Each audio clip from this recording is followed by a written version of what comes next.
What's up, everybody? It's Jacob. If you're new here, I talk a little bit about everything, so if you like that, stick around a little longer. I've been getting more comments lately on my videos because the channel's been growing, and kind of want to go through some user comments. And last week, I came up with a video that kind of got some people fired up. It's the video on where I had AI reinvent marriage. Now, mind you, this was a thought experiment. So, it's not perfect. But I got this one comment in here that I wanted to address from I Like to Bitch. Riri's in their fifis is a rather disgusting thing to say. You pretend men only marry for love and women for business, but then say women are emotional and men lose all their business in divorce. So men's fifis and business are important, but women's are just hysterical programs screeching and mooching? That's just a huge double standard. Also, this contract says nothing about abuse, baby trapping, and tampering with birth control, underage marriage, adoption, parental rights, cohesion, labor splitting, religious differences, etc. And yes, these are important to mention because marriage also happens in places where such things aren't coincided crimes. Not sure. I might take a second to split that one apart.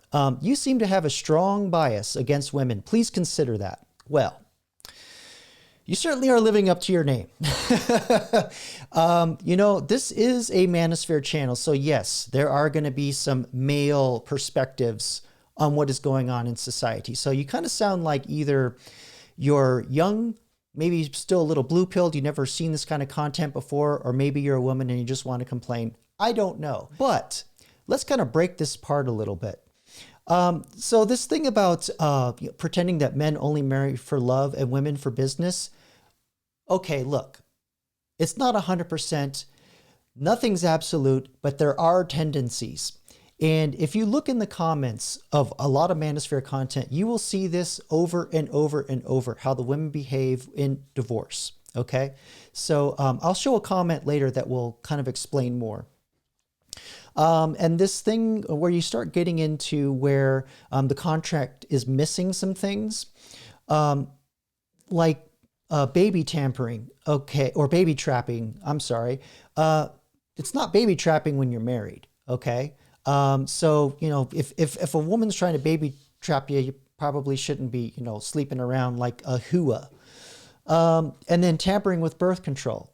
So in the contract, I already talked about agreeing on the number of children, when you have them and all that stuff. So kind of the plan of when you're going to build your family. So that's already in there. So I don't know why you're complaining about that. And abuse. There's already laws in place that cover all of that. I don't even know why that even needs to be in a contract. What you mean by abuse? Maybe you mean maybe like monetary or something. But again, that's the whole point of sitting down, of this the idea of this contract was to sit down and have a meaningful, long conversation about what's acceptable and what's not acceptable in the marriage. So, I think abuse is just, if you're thinking about physical, that's a bit hyperbolic, and that wouldn't even just be in a contract. How do you even like agree or disagree at something? So I just don't know how you would even put that in a contract. Underage marriage. There's laws against that. So I don't even know why that goes in a contract. So adoption, parental rights, that I agree with. That, I like the idea of that where, if usually it's the woman bringing children into marriage, that's typically what happens, but it can go both ways. But usually it's the man who traditionally adopts the children of the woman. So, there are certain rights about that, because once you adopt another woman's children from another marriage, and a divorce happens, they're treated like they came, from your loins. So that I do like. Let's see, cohesion. How do you prove that? How do you negotiate that? I mean, would you want somebody to feel like they're obligated to, lay down with you? I mean, as a man, that would be the most unattractive, boring in, sex life to expect the wife to be there, on a regular schedule, every Thursday, here we go, boom, boom. I want my wife to enjoy it. I want her to desire me. That's 90% of it. I mean, how could you even negotiate something like that? I don't understand that. Labor splitting. Again, how do you prove that? He said, she said. How do you, in a court of law, how do you say, oh, he didn't take out the trash, unless you record every single incident? I just think it's just splitting hairs at this point. Religious differences. I personally, I would not marry somebody of a different religion, because you get into all kinds of problems. What do you raise the kids as? What are the kids going to believe? Which institution or original institution are they going to go through?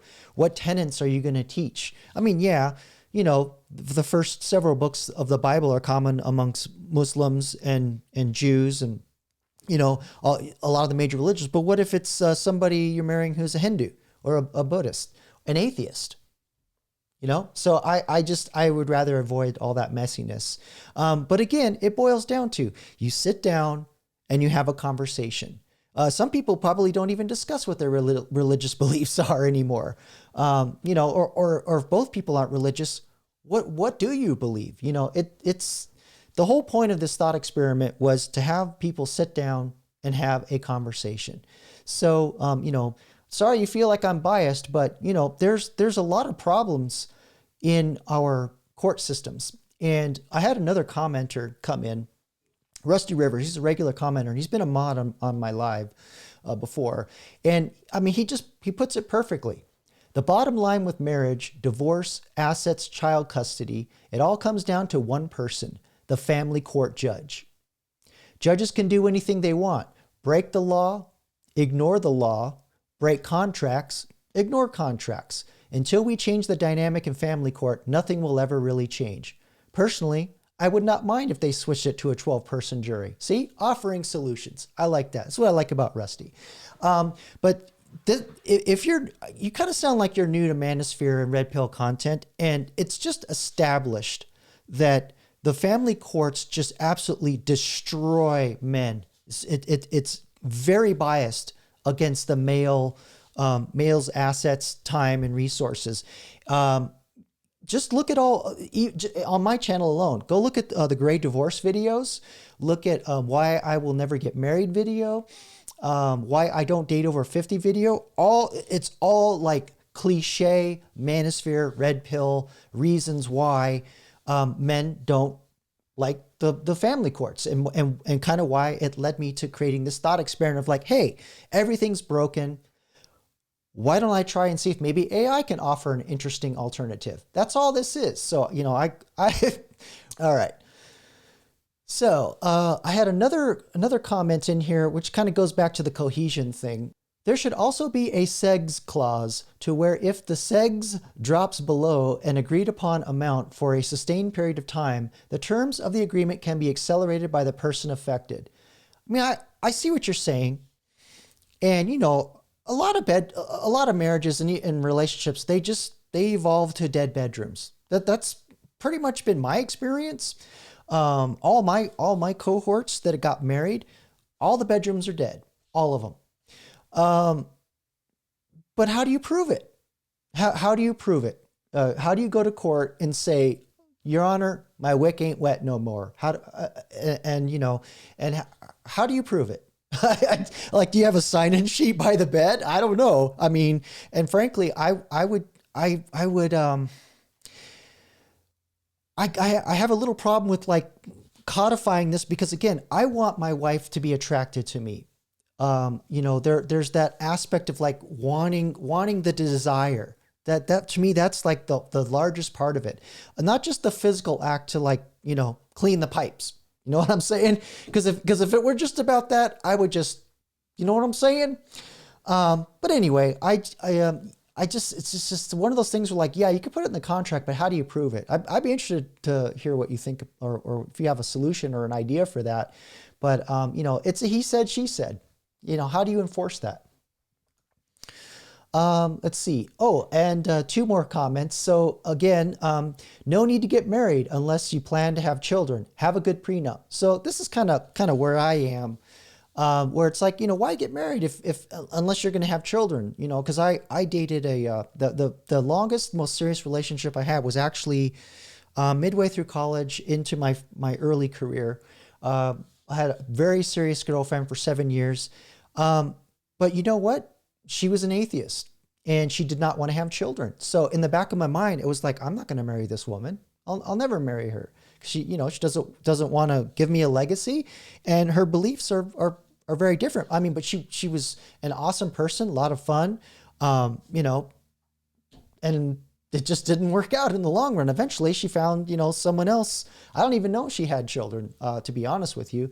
But yeah, why get married unless you're going to have children? There's no other reason, because then, to get back to I like the bitch comment, this now opens you up to all the other dangers of being married with no fault divorce, and what Rusty Rivers was alluding to. And this is why a lot of us think that way in the Manosphere or Red Pill. So, go look at more of that content. Maybe, open up your mind, and maybe you'll see why we think and talk this way. It's not meant to offend anybody. It's just to protect ourselves from the biases that we experience as men in society. That's just the male experience.